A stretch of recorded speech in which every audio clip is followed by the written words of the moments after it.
Senhor Presidente, Ministro Alexandre de Moraes, Ministra Vice-Presidente Carmen Lúcia, Ministro Nunes Marques, Ministro Benedito Gonçalves, Ministro Raul Araújo, Ministro André Ramos Tavares, Ministra Substituta Edilene Lobo, senhores e senhoras presentes, advogados, advogadas, estudantes do curso de Direito do Centro Universitário da SESMAC de Alagoas e da Universidade Univille de Joinville, Santa Catarina.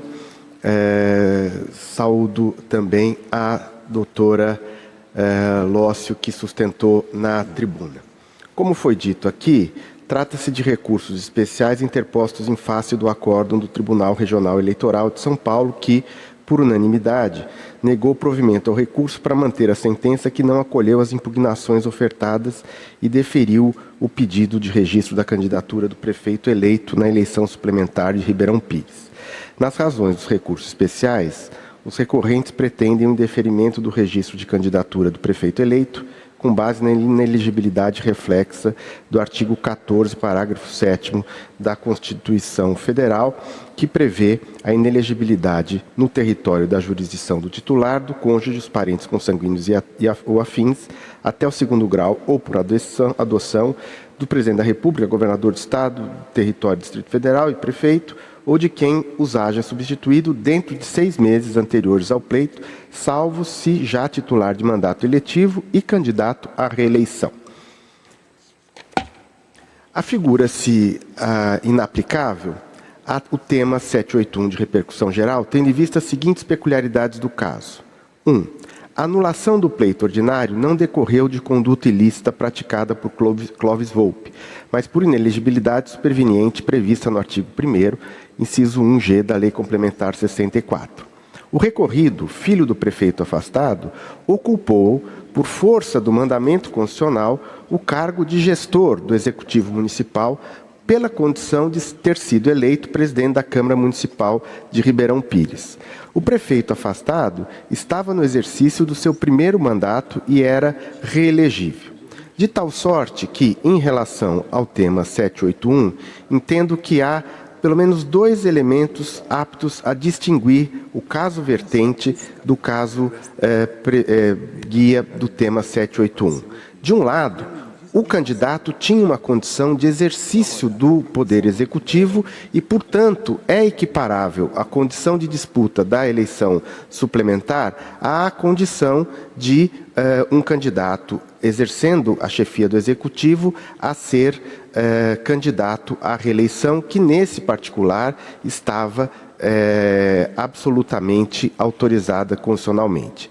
Em segundo lugar, a regra da desincompatibilização dos 6 meses não se aplica, como todos nós sabemos, no caso de reeleição. Ou seja, o chefe do Executivo, no exercício do primeiro mandato, não precisa se desincompatibilizar em 6 meses para poder se candidatar ao pleito subsequente uma única vez, portanto. Ademais, o exame dos contornos fáticos do caso demonstra não incidência da súmula 6 do TSE, cujos julgados decisivos para sua edição tratam de hipóteses substancialmente diversas. Tanto a jurisprudência desta Corte Superior quanto a do Supremo Tribunal Federal se firmaram no sentido de que o cônjuge e os parentes do chefe do Executivo são elegíveis para o mesmo cargo do titular quando este for reelegível. De outra sorte, o impedimento que levou à inelegibilidade do senhor Clóvis Volpi não pode implicar uma extensão da pena àquele que seu parente, filho, exercia por mandato eletivo um cargo em função do qual assumiu a chefia do Executivo. A inelegibilidade prevista no artigo 14, parágrafo 7º da Constituição Federal tem por escopo principal evitar a formação de oligarquias políticas. Busca impedir que o mesmo grupo familiar persista no poder por mais de 2 mandatos, o que não se verifica no caso. É dizer, a ratio do parágrafo 7º do artigo 14 é impedir aquele revezamento familiar no exercício do cargo com a perenização de um grupo político familiar, de um clã, dentro de uma determinada circunscrição política. Ora, se aquele primeiro exercício de mandato, na condição de presidente da Câmara, não era obstado pelo parágrafo 7º, e se a Constituição permite uma reeleição, tanto mais se pode concluir que é permitida, neste caso particular específico, senhor presidente, que tem traços diferentes daqueles sobre os quais o TSE e o Supremo Tribunal Federal já se debruçaram, nesse caso em particular, a condição dele de vereador eleito, presidente da Câmara, que assume o exercício da chefia do Executivo, o coloca equiparado não à condição de filho do anterior prefeito cassado, mas na condição de exercente da situação excepcional constitucional de chefe do Executivo que pode se candidatar a uma reeleição. Está, portanto, ausente a ofensa aos bens jurídicos tutelados pela norma constitucional, pois o deferimento do registro da candidatura do recorrido não importou a extensão indevida da permanência do grupo familiar no poder.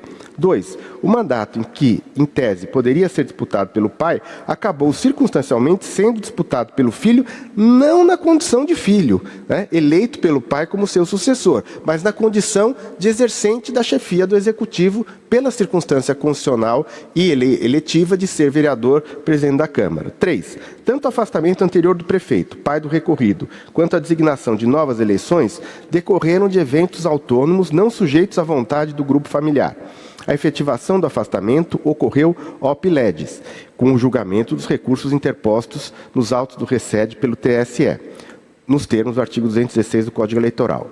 A designação de novas eleições decorreu da decisão administrativa do Tribunal Regional Eleitoral de São Paulo. E 4. O recorrido, filho do prefeito afastado, já exercia o cargo de prefeito, ainda que interinamente, por também ocupar, à época do afastamento, o cargo do presidente da Câmara Municipal de Ribeirão Pires. No caso, portanto, não há censurada a perpetuação do grupo familiar no poder, de modo que não foi maculada a ratio essendi do artigo 14, parágrafo 7 da Constituição Federal.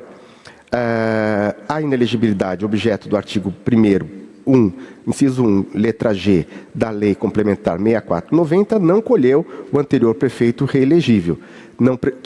Que colheu o anterior prefeito reelegível não prejudica o seu descendente. Tratando-se de direito fundamental à elegibilidade, o Poder Judiciário deve adotar a interpretação que maximize a sua efetividade. E aqui, senhores ministros, eu firmo no voto o entendimento de que o princípio que é decorrente de um direito constitucional à elegibilidade e, portanto, as inelegibilidades são excepcionais, devem ser tratadas como excepcionais que são. E, portanto, não é possível construções pretorianas que ampliem idiosincraticamente as situações de inelegibilidade para aqueles que eram elegíveis nas condições precedentes, ou seja, chefe do Executivo, candidato à reeleição. Diante de todo o exposto, voto no sentido de negar provimento aos recursos especiais eleitorais interpostos pelo Ministério Público Eleitoral e Pode Municipal, mantendo na íntegra a decisão recorrida. É como voto, senhor presidente.